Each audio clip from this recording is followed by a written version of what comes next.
Hello everyone, welcome back. Today I'm going to talk to you guys about Rittenhouse's use of the forward assist on his AR rifle the night that he was being attacked. Okay, so I did not know about this until I saw a segment from an interview that he did. So what happened is he was being attacked by one person, shot him, went to shoot the next person that was attacking him. Gun didn't work. He looked down and he saw that the bolt was out of battery, the way you see it right there. Right, his might have been a little bit more out of battery. I don't know. And what he did is he pressed on the forward assist, put the bolt back into battery, and shot the next guy that was pointing a gun at his head. Okay. This is very interesting because a lot of times people have debated the usefulness of having a forward assist on an AR-15. Okay. So we're going to get into that. There's another way to get the gun back up and running. We're going to compare the two. But first, let me get this gun into the configuration that Rittenhouse had that night. So right now I have this set up in a 2-point sling, right, at the two ends over here. This is really convenient for me because most of the time I'm walking through the woods, so I'm traveling to different shooting positions, right?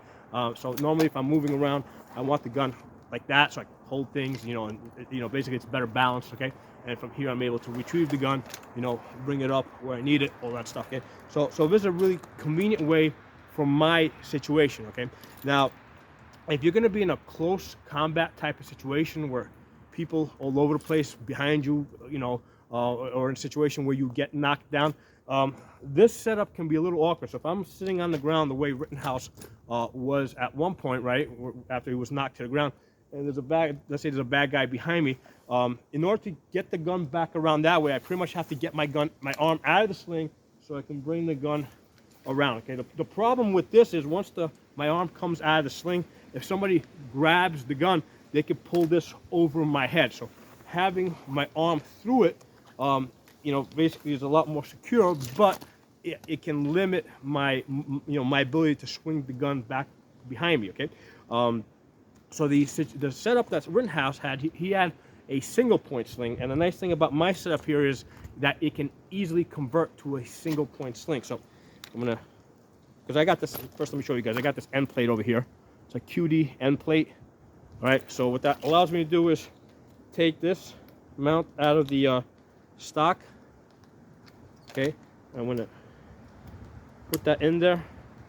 Gotta give it a little twist to make sure that the teeth catch. Good. Now I'm going to take this out, and there's a little mounting spot right there. Put that in there. Good. So now, voila, I'm at a single point sling. So from here, it's easy for me to swing the gun all over the place. If I'm laying on the ground, I can bring it up that way or this way. So this gives me great mobility. So this is a great position to keep the gun in if you're going to be fighting, right? Especially in a close quarter combat. The reason why I don't like it when I'm walking through the woods is as you're walking, this is going to keep hitting you in the nuts, okay? However, there is a way to deal with that. Basically, you carry the gun like this. I have covered this in another interview. You can actually swing this over your back too, in this exact position. I've covered that in another video. But anyway, this is the setup that Rittenhouse had. And it's, it's probably the best setup for the type of situation that he was in. So he found himself in a situation where basically he's knocked on his ass.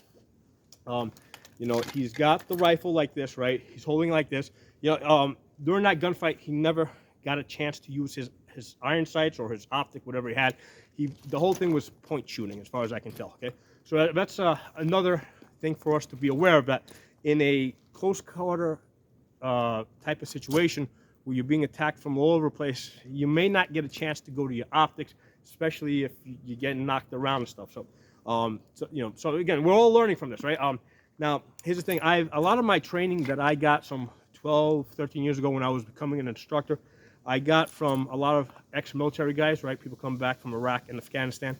But a lot of those guys have not been in the type of situation that Rittenhouse was in, where he's basically by himself. In a military type of situation, if your gun goes down, basically you're able to get to cover, fix your gun while the rest of your unit provides cover for you. In a situation like Rittenhouse's, he didn't have anybody else covering from him. he had to get the gun back up and running on his own. Now, normally if your gun stops working, you want to go to your backup gun, right? You want to go to your pistol.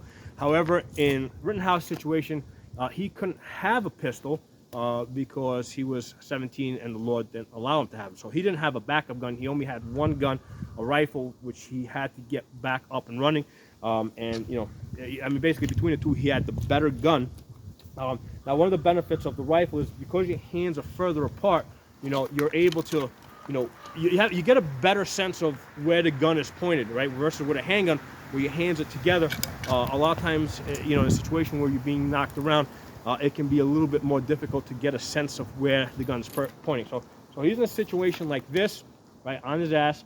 You know, basically his gun is basically jammed up. Whoop, I didn't mean to knock that out completely. Right, so the gun's out of battery like that, right? So he pulls the trigger, his gun doesn't fire, he looks down at it, and he pushes the forward assist, puts the gun back at the battery. Now, the way I've been trained is if your gun's out of battery like that, right, it is preferable to run the charging handle, okay? The reason is because you don't know what the reason why you have that jam. It might be that the cartridge is defective. So basically the solution that's going to work under all circumstances is to just pull this out, get the next round into battery, okay? Now, in the situation that Rittenhouse was in, you know, it may have been, because he's sitting on the ground, he was probably off balance. I can see why, you know, after he looked at it, it was probably a lot easier to do this. So this definitely shows me that, hey, you know what, definitely a good idea to have that forward assist for some type of situations, okay? So that's the thing I wanted to kind of bring out in this video. Now, here's the thing. Why did his gun jam? Why did the bolt, you know, he fired one round, right? All right, the bolt didn't close. Why would that happen? I doubt he had a dirty gun. Most likely, while he was shooting, maybe something got caught up in the bolt. You know, I mean, I don't know what, maybe some fabric or some debris, I don't know. Or maybe simply because he was unbalanced. Basically, he was limp wristing the gun.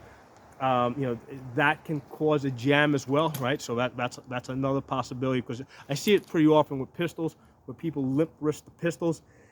It doesn't happen that often with rifles, but it can happen, okay? Because the gun, you know, basically the gun has to stay steady while the bolt is running back and forth. Usually the mass of the rifle is enough to keep it in place while the bolt is running back and forth. But you know, maybe he was in a situation where he was falling, whatever. The bolt didn't close.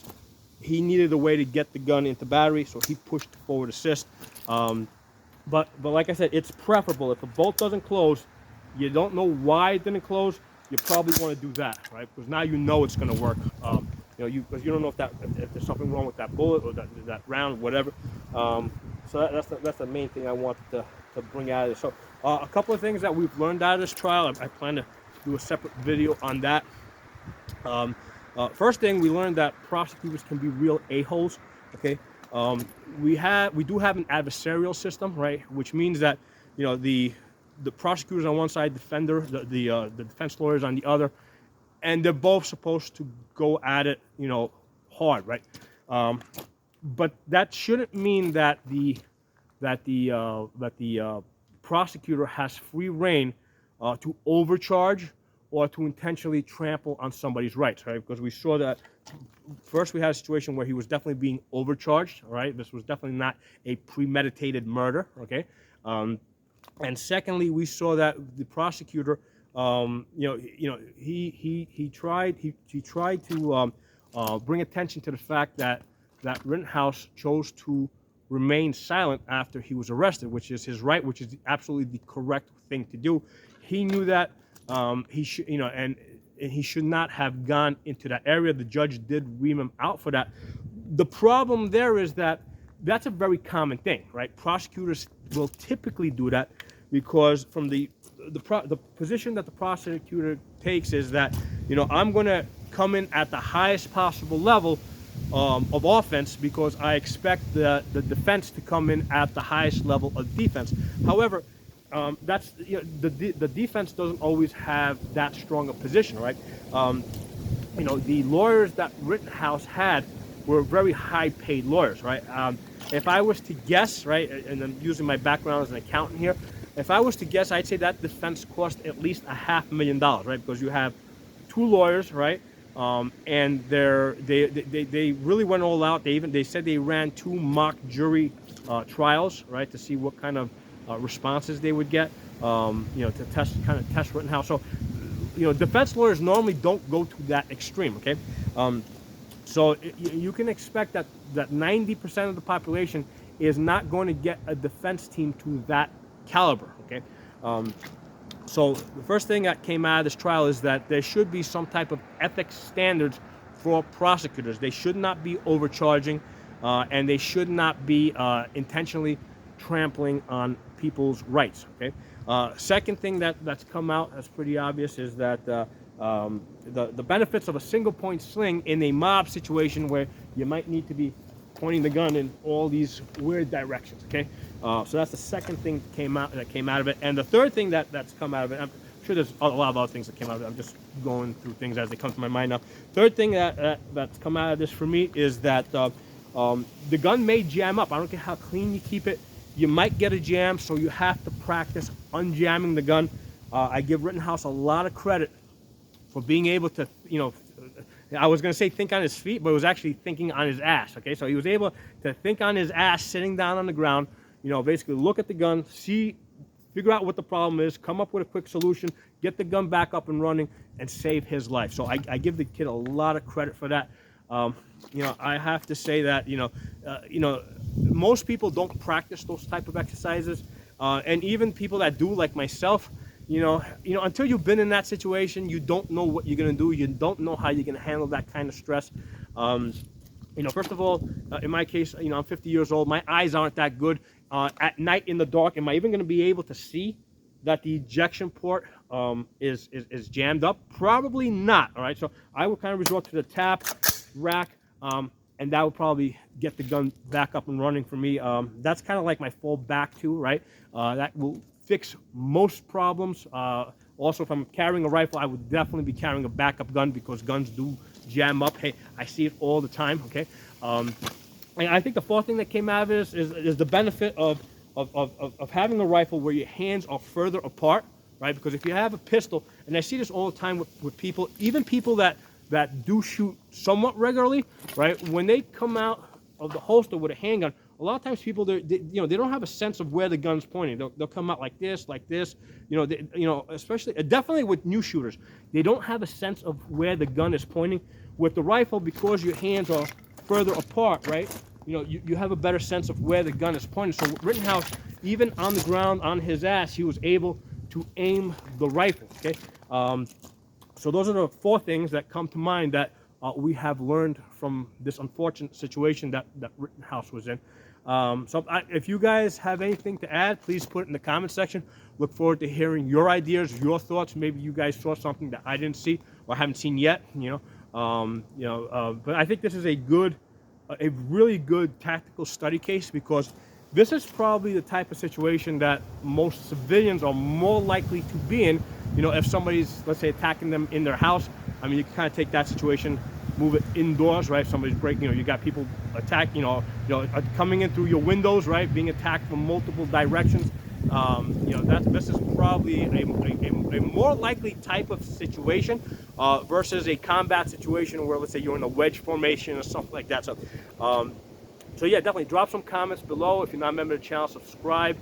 Hit that bell button so you get the notifications. I'll talk to you guys soon. And also hit that thumbs up button. It helps bring more people to the channel, gives the videos more viewership. Bye-bye, everyone.